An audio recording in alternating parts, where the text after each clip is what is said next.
What's up, YTPC? This is DSG Pipe Smoker with another pipe smoking video. Today, I've got my Savory pot, fully loaded with some Seward's Folly.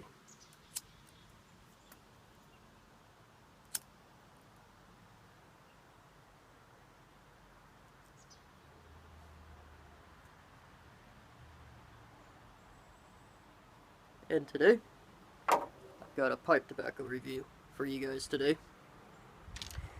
It's on a very old classic. That blend is, if I can get the packaging folded up here correctly,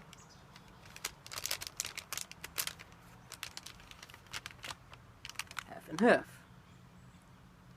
which is, according to the package, a Burley and Bright blend. Obviously, it comes in a pouch. Flip the pouch open. That's what the packaging looks like. Typical of most pouch blends. This is made from, I think it's the Danish, hold on a second. No, sorry, Scandinavian.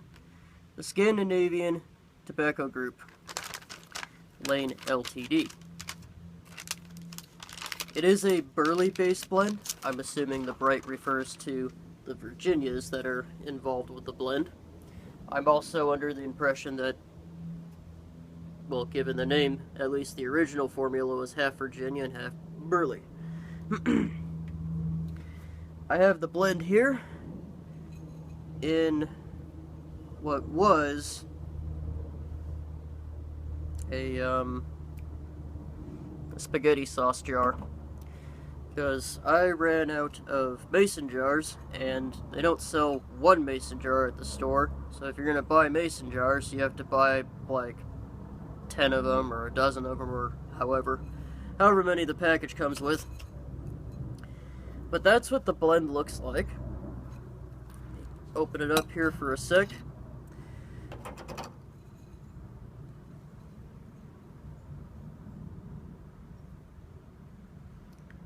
Let's take a look at that. It's a very light brown with some golden Virginia is what it looks like. I don't know if you guys can see that in the camera or not. But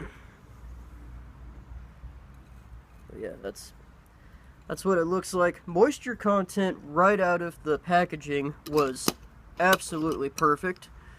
So I put it in a mason jar as fast as I could. Oh, the jar note, because that's what it's in right now. And this has been, I don't want to say controversial, because that's not the correct term. A lot of people have been confused about what this is, and there have been some debates about what it smells like. And even some people who are veterans of, you know, pipe tobacco reviews like Matches860 have a hard time describing the room note or the aroma.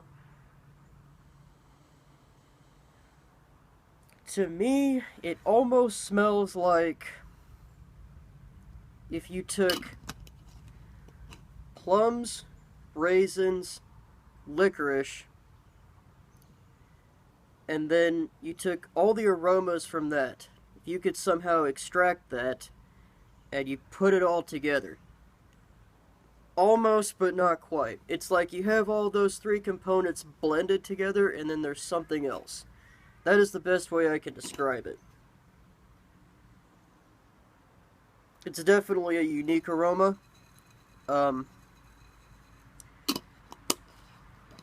it called? Velvet. Velvet is similar in that regard, though Velvet is a little bit more distinct in their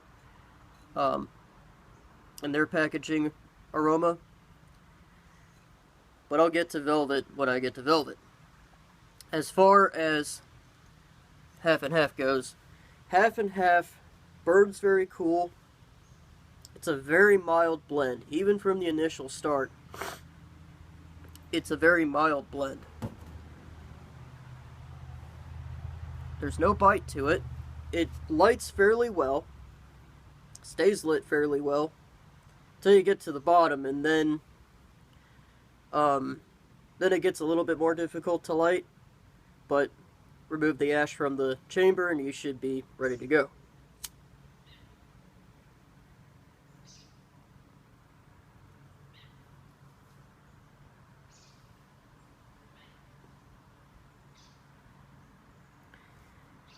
Now, all of that being said, based off of the mechanics and the appearance, you're probably thinking, hey, this is a great blend for an all-day smoker. And it's definitely not a powerhouse, something you're going to have to sit down and really, slow down to appreciate it, or to take it all in. But at the same time, it's almost too mild. And it smokes pretty much the same in every pipe I smoked it in. Everybody said that corn cobs would smoke it the best. It kind of brings out the burley. I didn't really notice that. I thought it was either going to be my corn cobs or my Dr. Graybo that would smoke this the best. They smoke it exactly the same as, well, the Savory Pot, my Dagner P5, etc., etc.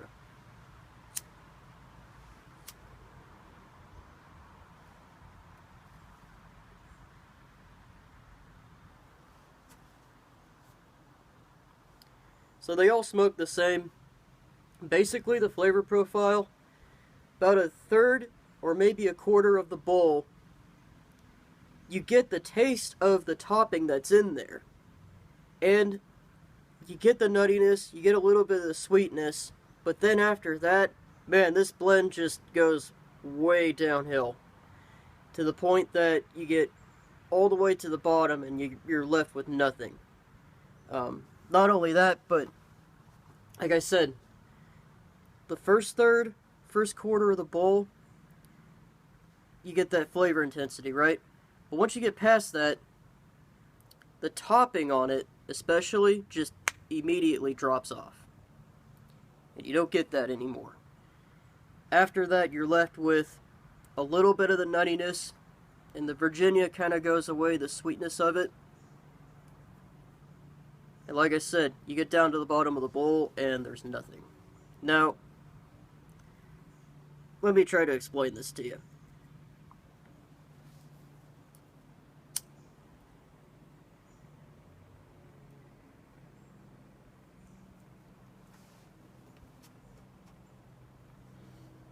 Yes, I like blends like Seward's Folly, 10 Russians I'm starting to like a lot. Those are big, heavy, super, lot of Kia bombs that are just powerhouses. Not necessarily high in nicotine, but they're definitely full-bodied and definitely full-flavored. I like those blends a lot, but at the same time, I can't appreciate a mild blend. I like Mississippi River, which I believe is a mild, well, it's a kitchen sink blend, but it's a mild blend, mind you. I like the original Frogmorton. I haven't tried all the Frogmortons. In fact, I've only ever tried the original, but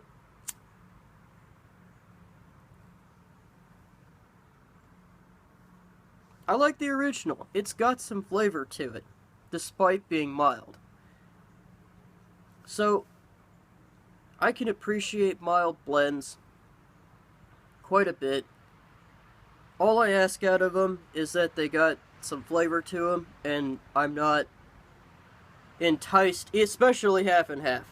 Half and half entices you with this being a solid, light, creeping into light medium blend with that topping added to it and just the nuttiness from the burley. And then as soon as you get done with that, and it doesn't last long, that's it, the blend's over with.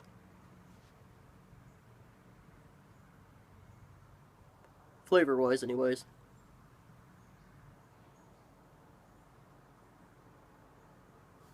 And I know half and half obviously has its fans, otherwise it wouldn't be around today. But,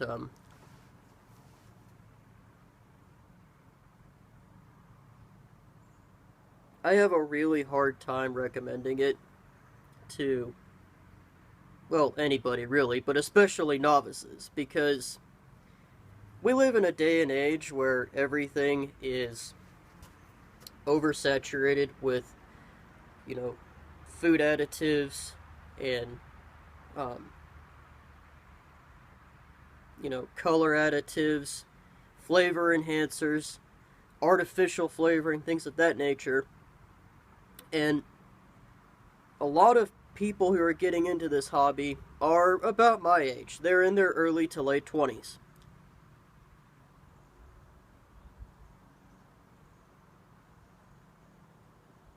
And for those kinds of people,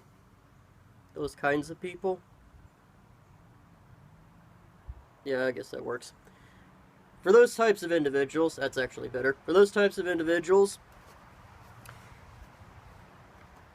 you want to start them out with something that's light but flavorful.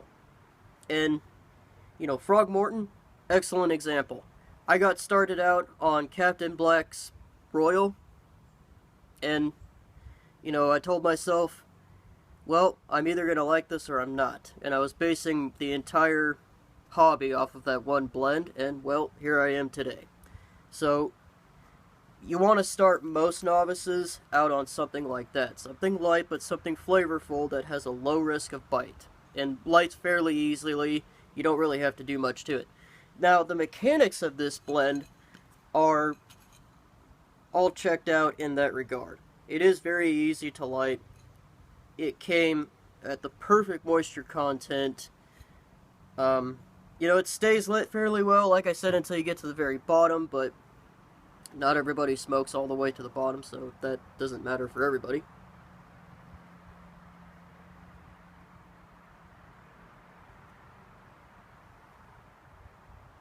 As far as everybody else is concerned, in terms of who I would recommend to try this,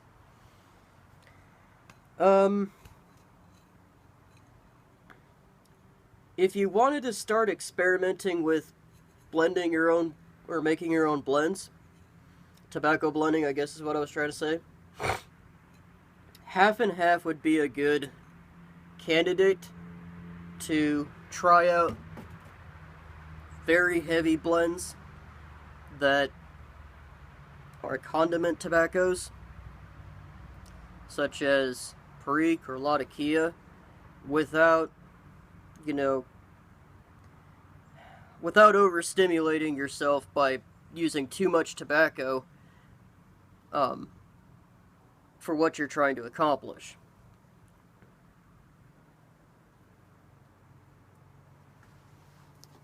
Which is trying out the individual leaves so you can determine how much of each component tobacco you want in your blend.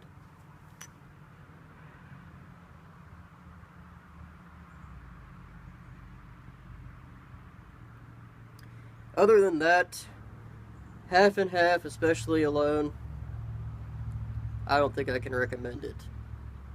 But that has been my review of Half and Half. Hope you guys have a great weekend, or are having a great weekend. This is being re-recorded on, not Saturday, Friday, sorry.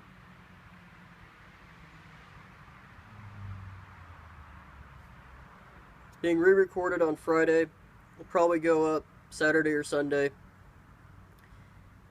I didn't like the way the other one turned out. The camera wasn't focusing, and it just turned out way too dark. So, I've uploaded this one. Anyway, I hope you guys are having a great weekend. This has been DSG Pipe Smoker with another pipe smoking video. You guys have a good day.